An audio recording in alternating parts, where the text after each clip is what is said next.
So let's begin with that ending, because what a place to start. I mean, that long, unbroken shot of Timothy's face. I want to hear from Luca. Yes, absolutely.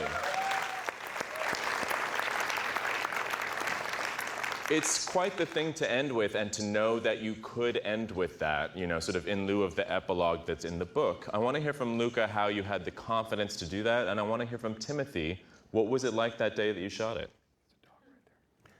I think while we were prepping the movie, we reviewed the script. We prepared the script to be the shooting script. And I remember that the ending, as it was written before, I just took off and I wrote like our phrase, like Elio sits in front of the fire and thinks of his life. Mm-hmm. So that was the phrase. And then when we started shooting the movie, to experience the astonishing performance of Elio, or of Timothy actually, growing every day after day, we shot in sequence almost from the beginning to the end. I was like looking forward to that moment. Yeah. Timothy, were you looking forward to it? Yeah, I was. There would have been a certain anxiety about doing that scene had it been in the working script, or the script that I had been studying and working on in the month and a half leading up to the film, because it would have just been very daunting, the idea of a long shot that's that intimate, or a close-up like that. But as Luca alluded to, it was added very close to the beginning of the production, so there wasn't very much of an awareness that it was going to be that intimate. And then we just did 3 takes, and Luca gave me different qualities or ideas to do for different takes, and I said dry, semi-dry, wet. Yeah, that's true. And you used wet? No, I think semi-dry? No, that's semi-dry. There's a maniacal take in there. I gave the same instruction to Michael also for the previous scene. Yeah. So and when it came time to doing it, it was. And we also had the privilege of receiving those beautiful songs from Sufjan Stevens early on. So we had listened to the songs, and we played the song for one take. I remember something like. Yeah, I had for the take that's actually in the film, I had a little earpiece that was playing the song that's playing over the credits. So there's a certain structure to that song. There's a certain bridge. So to have it playing was a tremendous help, because there was, like I said, there's a certain narrative to that song. Army, you're playing a character who has so much confidence, or at least is able to project that. What did you find underneath that facade that made Oliver interesting to dig into? Oceans. There's something about the character of Oliver, whether it be the way he says later, whether it be the sort of confidence he projects, all that stuff that on the surface is sort of very easy to go, oh, this guy's great. He's got it all together. He's super confident. He knows who he is. He knows all this stuff. But in reality, he's terrified. Yeah, in every later that he says, for me anyway, it wasn't about, all right, well, I'm done with this conversation. See you later.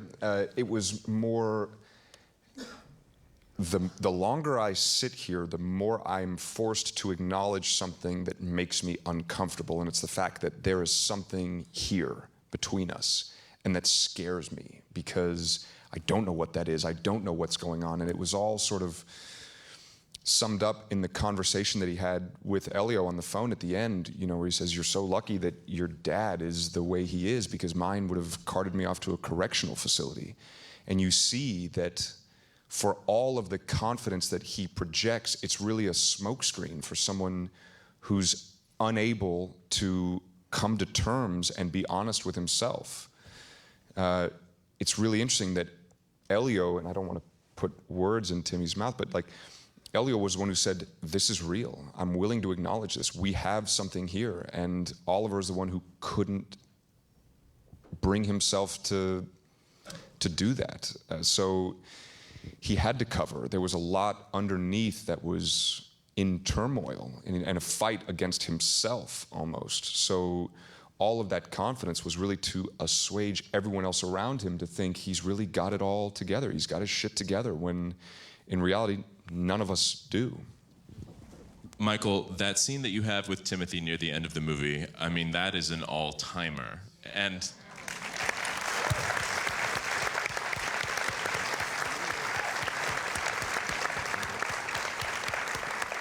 take me through your journey with it. What was it like first when you read it on the page?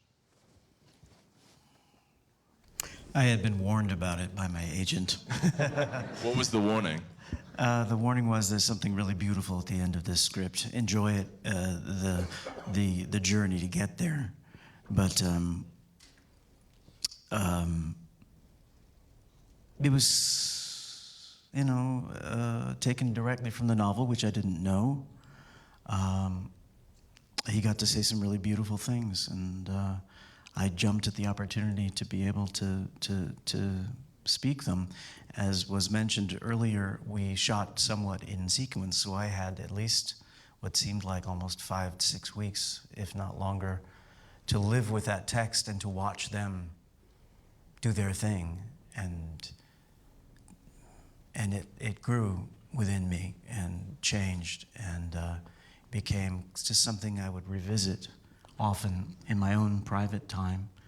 And on the day when we did it, I was ready to let it go.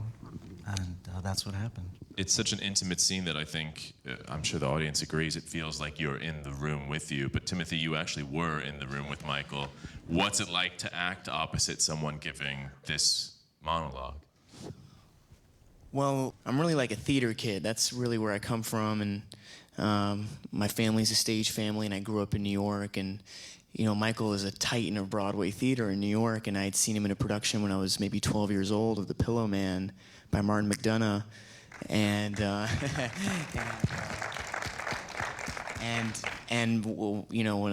when I heard that Michael was going to be a part of this project, the idea in my head was always steer clear, let the master go to work.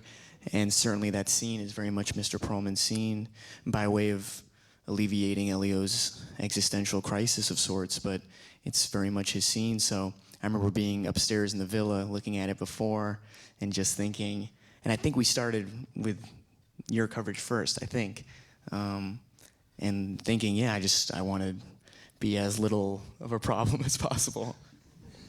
Luca, what had you seen in these three actors that made you think of them for these roles? Well, I knew I've been attached to the movie as a producer for long, and during the journey of trying to make this movie happen with different incarnations, different directors, I've been introduced to Timothy by his agent, Brian Swarstrom, and I remember we had a lunch or something. We had a lunch at Trump Tower, weirdly enough. Who picked the location? Let's not name the name. Anyway, I did it. And I immediately realized that Timothy was Elio. Not that because he's like Elio, but because the intelligence of Timothy was perfect for the complexity of the role. So once I became the director, for me it was no-brainer, Timothy. And Army and I, we met 7 years ago when I was here to promote I Am Love, and I saw you in the social network, and I've been a big fan since then. So for me it's like my passions, like Michael. I'm a big fan. So when you have something to be approached by you for something you have to do, it's fantastic. I just want to say something real quick about our meeting. I went and had a wonderful afternoon with Luca. I went to his place and we sat for hours and talked about literature and art and film and everything. And it was just one of these beautiful, beautiful conversations. And I walked out of it and I was like, I fucking nailed that meeting. And didn't hear anything from him for about 6.5 years. But to my defense, I did only one movie before this that was a bigger splash. I want to talk about one of your favorite scenes, the dance scene, because you were telling me that you actually drew a whole lot from Timothy in order to sort of sack up and have the nonchalance you needed for that scene. Talk about that. That was the worst scene I've ever filmed in my life. I don't know if anybody here has ever done a dance scene in a film, but there's no music. You get a click track. And then you get a whole crew watching you, bored, because they're only listening to a click track. And then you've got all the background and everybody also watching you, and it's dead silent. And you're just like jumping around going, I feel like a total idiot. And but that was me, and that was the sort of derivation I had to sort of come to, was that this is me, and I hate this, but so much of what Oliver is experiencing in this moment is what makes Oliver kind of beautiful, is that he can be completely in his body and just be free and just let himself go and enjoy this moment. And that's the biggest challenge I've ever had as an actor. I want you guys to maybe talk about what sort of environment Luca fosters on that set where you feel safe enough to give performances that are this exposed. Well, it begins with Frenesy, which is the production company that the logo runs before the movie, and that's Luca's production company. And correct me if I'm wrong, but from the makeup team to the producers to the editor, these are all people that Luca's been working with for 20 years, 30 years. So you're stepping into like a factory, you're stepping into a family. So there's already that environment that's conducive to trusting the circumstances. Almost from a crass level, Luca's movies visually, if people have seen A Bigger Splash or I Am Love or any other ones, are just so nice to look at. There wasn't an anxiety that it was ever going to look salacious or exploitative. And lastly, it comes down to your dance partners. And between Army and Michael and Esther Gael, who plays Marcia, and Amira Kazar, I always felt like I was in the best of hands. And so it didn't feel like much of a leap. It felt like one forgot the camera was there almost. Yeah, let's talk about Esther and Amira, who are a crucial part of this movie. Michael, what was it like to sort of have Amira, who plays your wife, as a sort of a partner in this? She was my other half, and the essential other half. I mean, you really got a sense between the two of us where this guy came from, you know? She supplied things I would never be able to supply, and hopefully I was able to balance out with a different kind of energy for her. She was, a fierce partner to work with, and a remarkable mind, and just completely game for everything. Had a great sense of humor. We laughed a lot, and it was, an absolute. It felt like we were part of a team that influenced who Elio was, and that was wonderful. For me, one of the joy of my work is to see the ensemble unroll. After 1 week, it was really the Perlmans. I was thinking about them, about the Perlmans. It was fantastic, and the interaction of these very different actors together from America, France, Iran. It was Crema. It was extraordinary for me. That was really beautiful. We had also people that were not actors showing up and playing roles. Before I open it up to questions, one last one of you guys, of Timothy and Army. Army, you recently read the audiobook for this, which is in the first person. It's from Elio's point of view. So I'm curious, Timothy, have you listened to it? Was it interesting to hear your character from Army's point of view? Wow. There was something where they put out a preview online. So there was a clip, and I think they put out the last page of the book online, and it was amazing. We haven't talked about this, but Army was infusing also Elio's lines with such emotion, and all the feedback. I was reading the stuff. I guess you never should read the stuff, but I was reading it, and people were moved just by the audio and the way our Army was playing it in the audio. So. I don't know what the experience was like, because it is a fiercely first-person narrative that rarely takes Oliver's point of view, if ever. It was. It was really interesting for me because I spent the entire shooting experience in the sort of headspace of Oliver, and like you said, the book is written from such a first-person perspective. I mean, it's really the interlocution of Elio. It's his thoughts, it's his emotional reactions to everything. And it's interesting, as an actor, the source material that we had of Andre's book is incredible. Anybody who hasn't read the book, you should go read it. It's truly an amazing piece of literature.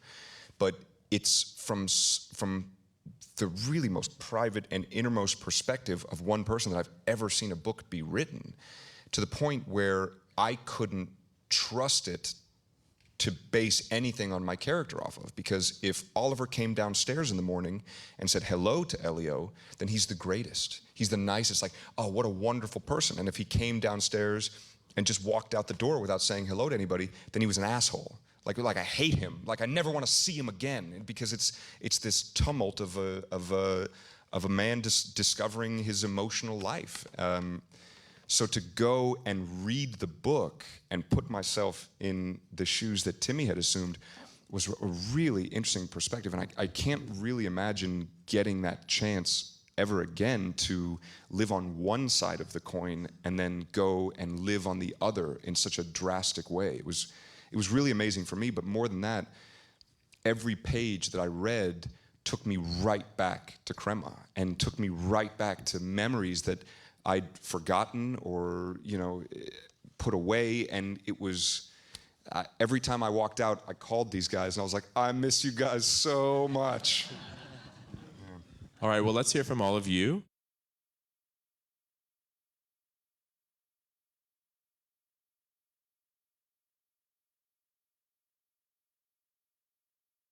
It was a really kind of daunting idea to take this on, not because it was two men or anything like that. I mean, I would like to think that I'm beyond having to worry about that or anything like that. It was daunting for me as an actor to take this on because there's nothing to hide behind. There was no special effects, there was no big set pieces. This movie, as I saw it, kind of lived and died on the emotional connection between these two people. And to put yourself into that position as an actor where you have to come to terms with the fact that you have to make yourself completely emotionally vulnerable and honest in front of a camera, in front of a crew, in front of all this. I didn't think that I had the chops to kind of pull this off. Like, I don't know if I can have this kind of honest relationship with anybody on film. It's really kind of a scary idea to make yourself that emotionally vulnerable in any way. Fortunately, we had Luca to kind of guide us through this whole thing, and it was such a beautiful experience to capture the humanity of, no one paid for being gay in this movie. There was no antagonist. There was no one got sick. No one got beat up by rednecks. No one, nothing like that. It was just two people falling in love in a really honest way and organic way. And that's scary as an actor, because if it doesn't work, it really just doesn't work. And that was the big kind of fear for me. And it was just such a beautiful experience to get to play the humanity and the beauty of two people just falling in love. And that was the thing that initially really drew me to the project, but also terrified me about it. Yeah, I guess the anxiety was never around the circumstance of the relationship or whatever the physical prescription was from scene to scene, because as Army said, we were in the best of hands with Luca, and I just felt I wasn't scared about that, but rather it was really what your reaction would be, or anybody watching it, and the thought that, as Army said, if any of this rings untrue, then the movie doesn't work. And if fans of the book or gay people see it and things ring untrue, then we've also failed. So it's interesting to hear the question back now, to hear you say, okay, well, how do we feel now hearing something like that? And the feeling is just tremendous, gratitude or something, and it's seeing people react so strongly to Michael's speech in the film, or the idea that many of us haven't had a father like that could say something so powerful. Is beyond any of the wildest dreams we had when we were making it, or certainly for myself. Yeah, Michael, I have to think that you've been getting such emotional reactions from audience members since January, since this premiered at Sundance. But like Timothy said, the father that you wish you could have, has that been the case? Yeah. Yeah, and it's very humbling. I got to say some, remarkable things and remind us all how special it is when we feel something deeply, and not to push those feelings away. I mean, among many other things that I got to say, but how special that is to remember that when you feel something deeply, that you own it in a very deep way, and to not push it away. No, it's I'm so glad that people have responded to it. I think it's about welcoming the other in its otherness. I think that if you are ready to become the other by the name, you are ready to be completely open to its otherness. And I think that's the basic of love, in a way, that you don't want to change the other. You want to welcome the otherness in the other.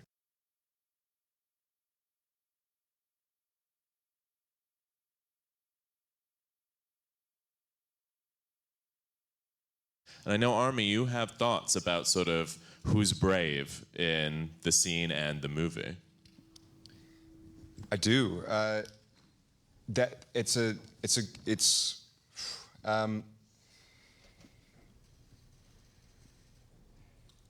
you want to Yeah, take this one? Yeah. I was preparing something, so it's good. If there is a power switch, it's just that I think it's the universally relatable human experience that we've all shared, where there's that tremendous anxiety about wanting to reveal your sense of self to someone or the feelings you're feeling towards someone. And that switch is literally from, am I feeling this way? Do I think I'm feeling this way? Do I think I should say something about it? To, no, I have to say this. I have to say this.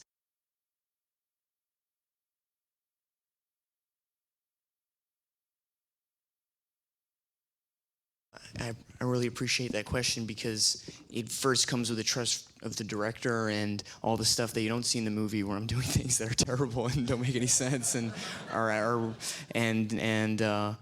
but what has always turned me on as an audience member when I see coming of age films, or in particular sexual coming of age films, are moments of spontaneity and things where as an audience member you think, okay, there's no way they could have planned that.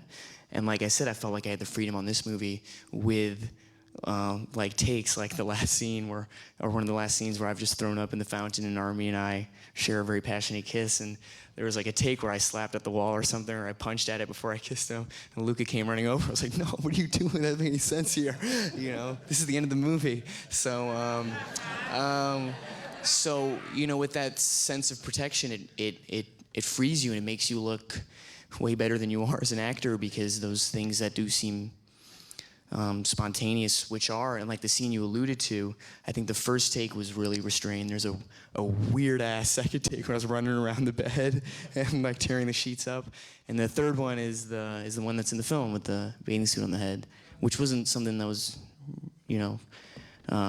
necessarily in there each take. So I guess if I could give a succinct answer, it's really a trust for the director, in that if there are things that you're going to do that are not preordained choices and are going to be spontaneous, you're not going to find yourself watching yourself in something where you're outlandish and really big or something.